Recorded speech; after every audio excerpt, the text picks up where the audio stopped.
Well, hello everyone. Welcome back to the Atheist Viewpoint. I'm Ellen Johnson. I'm the president of American Atheists. And of course, on your right is Dennis Horowitz, my trusty co-host. Dennis, always nice to have you on the show with me. To be here.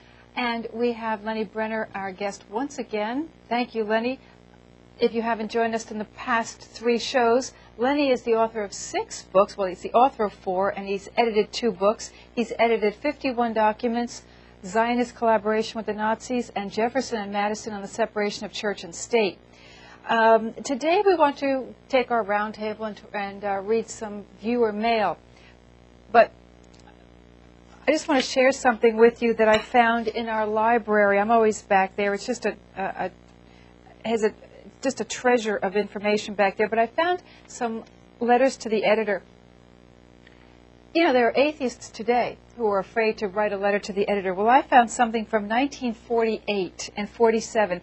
This was a letter that somebody wrote in Minnesota, Martin Polasek from Minnesota, the Minneapolis Star, something or the Sunday Tribune.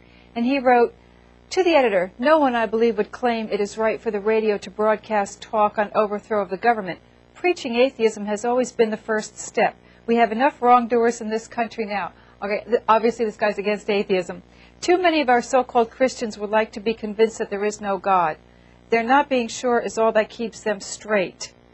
An atheist writes, "Sir, persons who in this column and elsewhere sling mud at atheists seem not to know just what atheism is. With all the current antagonism against atheists, the time is due for an atheist to speak for himself.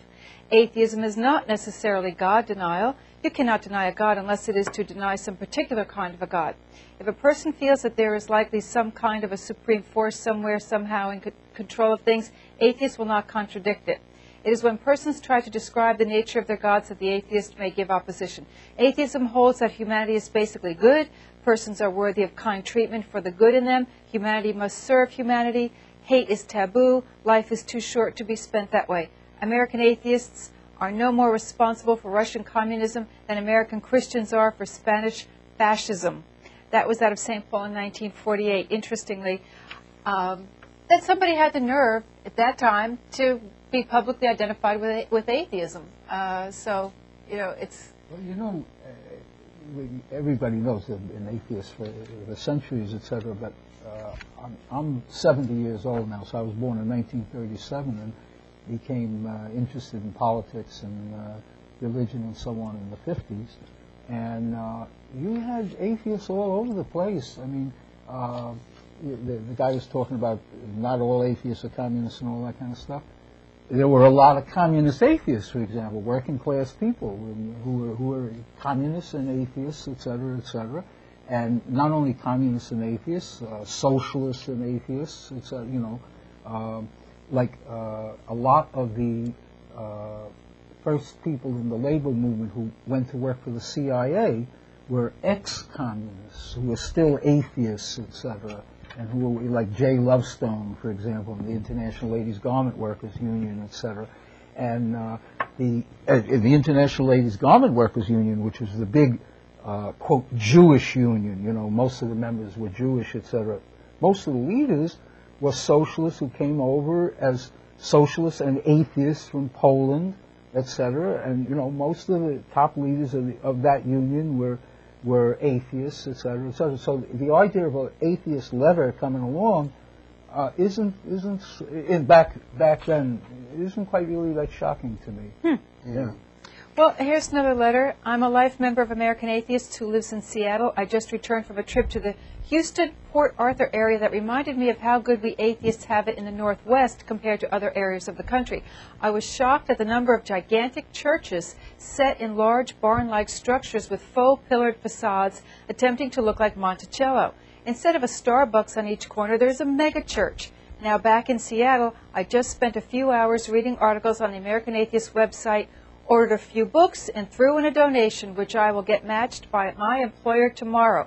I appreciate the resources American Atheists makes available to its members and enjoy seeing Ellen popping up more and more in the media, attempting to give her point across in the short time given. Thanks, Eric." Yeah. Well, thank you, Eric. Okay, a Christian, a believer, I don't know if he's a, let's see, if he's a Christian or she's a Christian, Please note that 86% of Americans believe in God, so remember that this is a democracy and the majority rules. If you do not like the "In God We Trust" being at the post office, would it not make more sense for you to ignore it? If you are as steadfast in your beliefs as you claim to be, this should not offend you. It is only because of God that you live in a country that allows you to not be prosecuted for your beliefs. Once again, majority rules. Comments? Comments? Yeah. No, look, I hate to tell this polite. I'll be polite. I will not call whoever was a complete ignoramus. Okay? The United States was set up by a fellow by the name of James Madison. He wrote the Bill of Rights. All right? He did not put "In God We Trust" on the dollar bill. All right? They wouldn't have dreamed of it. Okay? Right. That's the reality. And on the question of religion, the first thing James Madison would have said is, I don't want to hear majority-minority.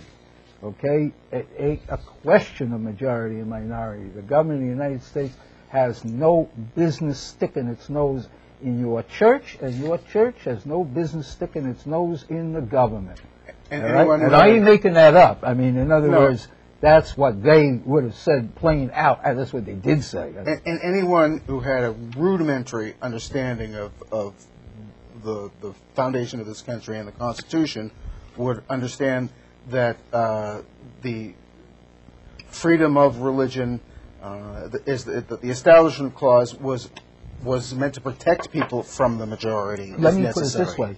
What I really discovered, and I'm a lefty, and it may sound strange that here I am, a hard lefty, talking the highest praise for Jefferson and Madison, two slaveholders who believed in some kind of deistic God, But these two guys did everything possible to separate church and state. They had seen the persecution of Baptists by the Episcopal Church in their lifetime in Virginia. Yes. Right? Now the key is that Madison, the Bill of Rights, only originally applied to the operations of the federal government, not the state governments. Okay, but Madison, when he proposed the Bill of Rights, he wanted it to apply to the state governments. In other words, he was more radical than he had to make compromises. So the government of the United States didn't come out as good as he would have liked it. But the United States of America, by majority rule in Massachusetts, had an official church until 1834. All right? 32, excuse me. 1832 was the last Massachusetts finally did away from it. Church, and in other words, stopped saying, like this gal or guy is saying, majority rule. They finally said, no! We don't care about majority rule. There ain't no such thing when it comes to religion. I mean, anybody that talks about majorities, when it comes to religion, run for your life. Oftentimes they get this information from the preachers somewhere. They really haven't read anything on the law or the Constitution or history. Well, Go ahead, Dennis. Well, creationists and dominionists routinely, blatantly lie about the Constitution anyway. It's just the way they lie about Misquote evolution. the Founding Fathers, too. Deliberately make stuff up, distort. Yes. But look, 53% of the American people do not know that the Bill of Rights and the first 10 amendments are the same thing. I know. Now, understand, Bush is not conspiring to keep this truth from them. It's not a military secret, all right? But what you got in America, again, we were talking in the last show about Proverbs. A proverb that I didn't pick up from a book, I picked it up in the streets, as it were, is poor people got poor ways, all right? You got millions and millions of uneducated poor people in the United States that whatever they're talking about, religion and God and politics, they haven't read the Constitution of the United States since they got out of high school. If then.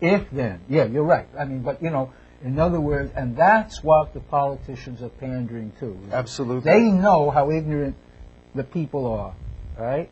And instead of saying to the people, yo, smarten up, and instead of proposing, like, if I were running for president of the United States, the first thing I would tell the people is, look, everybody says that I'm the